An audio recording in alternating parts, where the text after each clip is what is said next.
आज इस संविधान सदन के अंदर हम सब हमारे राष्ट्रपिता, विश्व के जन जन के नायक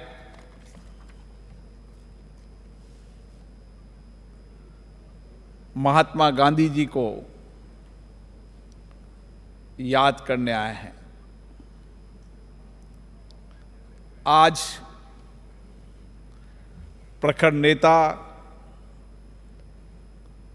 सादगी से अपने जीवन और कठोर निर्णय लेने वाले भारत के पूर्व प्रधानमंत्री लाल बहादुर शास्त्री जी की जन्म जयंती भी हम मना रहे हैं।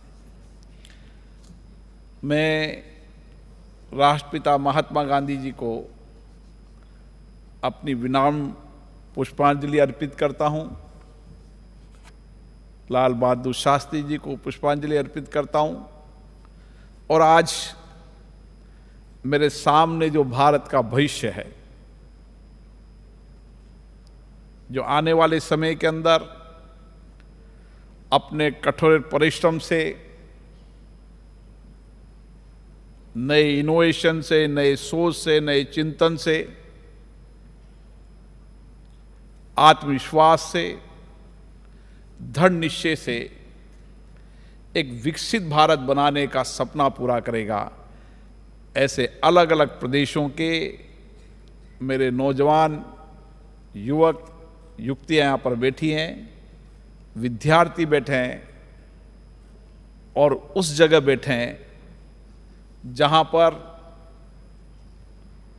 हमने आज़ादी प्राप्त की, जहाँ हमारे उन नेताओं की कर्मभूमि रही है जिन्होंने भारत को एक ऐसा संविधान दिया जहाँ न्याय भी है, समानता भी है, बंधुत्व भी है, लेकिन विश्व का सबसे बड़ा संविधान भी है। और आप जो सीटों पर बैठे हैं वहाँ ये सब महान राष्ट्र पुरुष बैठे हैं जिन्होंने यहाँ पर लंबे चिंतन, मथन, विचार विमर्श, लोकतंत्र की सहमति असहमति, विचारों की अभिव्यक्ति से संविधान का निर्माण किया।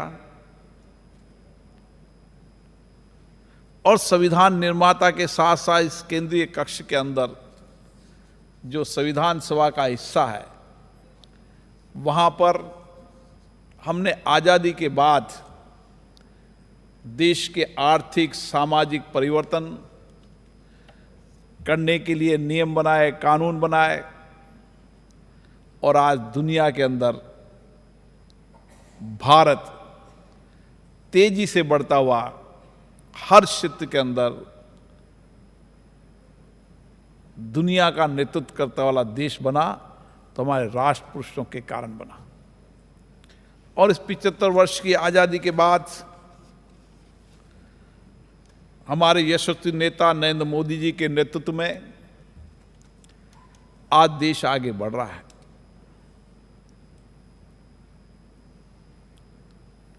जब भारत के अंदर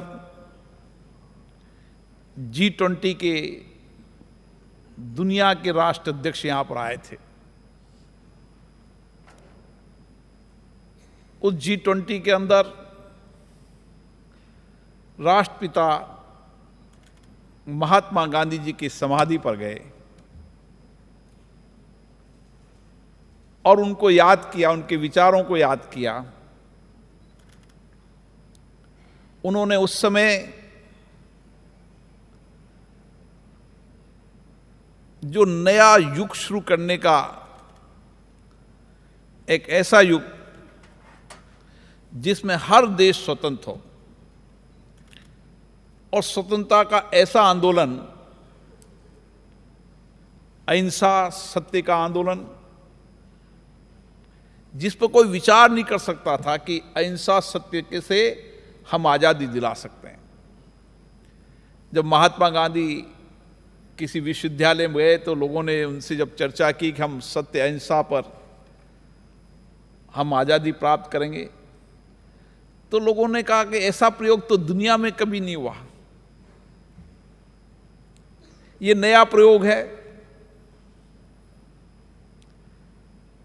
उस नए प्रयोग से कैसे आजादी मिलेगी? तो उन्होंने कहा हमें नया प्रयोग करना है, नया इतिहास लिखना है, और जो नया इतिहास लिखता है वही दुनिया का नेतृत्व करेगा। और महात्मा गांधी जी ने दुनिया को बता दिया कि सत्य अहिंसा के बल पर देश की आजादी प्राप्त की जा सकती है। हम जब महात्मा गांधी के विचारों को, उनके दर्शन को, उनके जीवन को पढ़ते हैं, उनके जीवन दर्शन को देखते हैं, उनके जीवन के हर हिस्से से हमें नई प्रेरणा आज भी मिलती है। उनका हर प्रयोग दुनिया के अंदर आज भी प्रासंगिक है। सादगी से जीना, उच्च विचारों से जीना, नए इतिहास को बनाना, नई सोच, नई चिंतन से नए प्रयोग करना। और महात्मा गांधी जी ने जीवन में ऐसे प्रयोग किए जो दुनिया में पहले कभी नहीं हुए थे। जब बैरिस्टर थे तो कोट पहनते थे, जब आजादी की लड़ाई लड़ी तो एक कपड़े से आजादी लड़ा कर दुनिया को बता दिया कि यह भारत की ताकत है। वो भारत के परिप्रेक्ष्य से आजादी की लड़ाई लड़ी उन्होंने भारत के परिवेश को पहना, शब्दों से, वाणी से, भाषा से। कितनी बड़ी ताकत थी उन्होंने बता दिया। उन्होंने सत्य अहिंसा की नई युग की शुरुआत की, और आज दुनिया उस युग की उस शुरुआत जो उन्होंने की, दुनिया मान रही है कि अगर वसुदेव कुटुंबकम की संस्कृति से देश को आगे बढ़ाना है, विश्व को आगे बढ़ाना है, तो सत्य अहिंसा का रास्ता है, सबको मिलकर रास्ता है। और इसलिए भारत के प्रधानमंत्री जी ने भी एक नए इतिहास का युग लिखा कि अगर दुनिया को, सब देशों को आगे बढ़ना है तो हमें वसुदेव कुटुंबकम संस्कृति से चलना पड़ेगा। हमें सीमाओं, दायरों, भाषा से उठकर पूरे विश्व के कल्याण की चर्चा करनी होगी, सामूहिकता से काम करना होगा, मिलकर काम करना होगा। हर चुनौतियों, हर आपदा, हर संकट किसी भी देश पर आए, सामूहिकता से उस चुनौती, आपदा में सारा विश्व साथ में खड़ा रहे। और ये आज नई शुरुआत हुई है।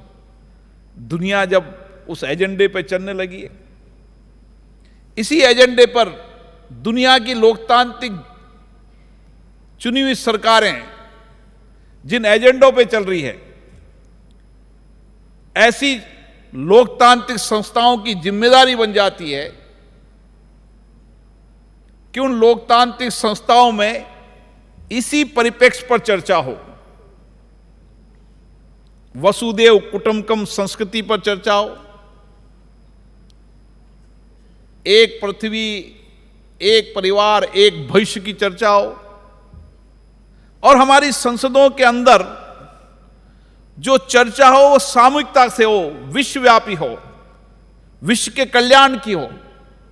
हर देश के अंदर उनकी संसदें चर्चा करे तो किस तरीके से हम विश्व के अंदर कल्याण कर सकते हैं, किस तरीके से विश्व की चुनौतियों का समाधान कर सकते हैं। हमारी संसदें किसी के आरोप प्रत्यारोप, किसी कटु आलोचना का केंद्र नहीं होना चाहिए। हमारी संसदें लोकतंत्र की नई दिशा देने के होना चाहिए कि हर संसद, हर देश चर्चा करे तो विश्वव्यापी समस्याएं, चुनौतियां, आपदा और जो देश हमारे से पीछे रह गए उनमें हम किस तरीके से मदद कर या नए सोच से, चिंतन से नई दिशा देकर उसका भी आर्थिक सामाजिक कल्याण करे, इस हमारे विषय का केंद्र बिंदु होना चाहिए। और मुझे आशा है कि मेरे नौजवान आज P20 पर चर्चा कर रहे हैं। P20 के विषय पर अपने अपने विचार व्यक्त कर रहे हैं। महात्मा गांधी जी के विचारों को किस तरीके से उन्होंने विश्वव्यापी विचार दिए थे, उसकी लोकतंत्र पर विचार दिए थे, समाज के अंतिम व्यक्ति के जीवन को बदलने के लिए, मानव केंद्रीकरण योजना बनाने के लिए। और उनका एक एक विषय, जब महात्मा गांधी जी को आप पढ़ोगे तो उन्होंने कहा था कोई एक विषय उठा लो, हर विषय। अभी 1 अक्टूबर से हमने स्वच्छता का अभियान शुरू किया। अब इतने बड़े देश के अंदर अगर मैं स्वच्छ रखना है, स्वच्छ पानी हो, स्वच्छ हवा हो, स्वच्छ हो, तो कौन करेगा? सामूहिकता से करेंगे। इसलिए महात्मा गांधी जी ने खुद ने पहले अपने जीवन के अंदर स्वच्छता अपनाई, तब देश को संदेश देने का काम किया। जब हम रोज अपनी क्लास में जाएंगे, घर पे जाएंगे और 1 घंटा हम स्वच्छता पर देंगे, तो सारा देश अगर इस विचारों से होगा तो देश के अंदर स्वच्छता होगी, स्वच्छ हवा होगी, प्रदूषण मुक्त भारत होगा।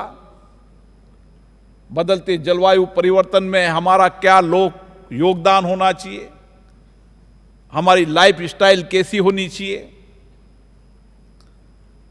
इन सारे विषयों पर भी G20 पे चर्चा होगी, P20 पे चर्चा होगी।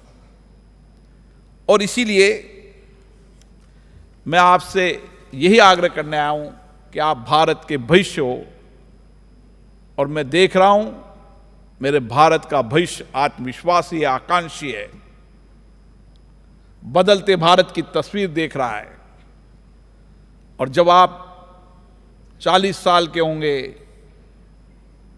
35 साल से होंगे, तो एक विकसित भारत के सपने को पूरा कर पाएंगे। यह आकांक्षी युवा नए आत्मविश्वास के साथ, नए उत्साह के साथ, नए चिंतन के साथ, नई सोच के साथ, नई इनोवेशन के साथ, हमें ही भारत को बदलना है। हम ही विकसित भारत के संकल्प को पूरा करेंगे। हम हमारी विरासत को भी याद करेंगे, वर्तमान को भी करेंगे, आधुनिकता का भी नया युग शुरू करेंगे।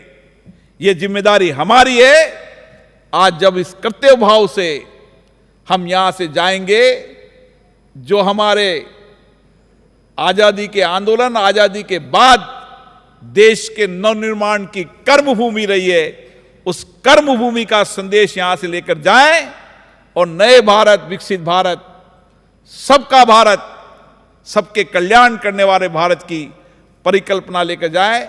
आप सभी नौजवानों को, जिन्होंने आज बहुत अच्छे विचार व्यक्त किए, अलग अलग भाषाओं में विचार किए, 7 से ज्यादा भाषाओं में विचार व्यक्त किए,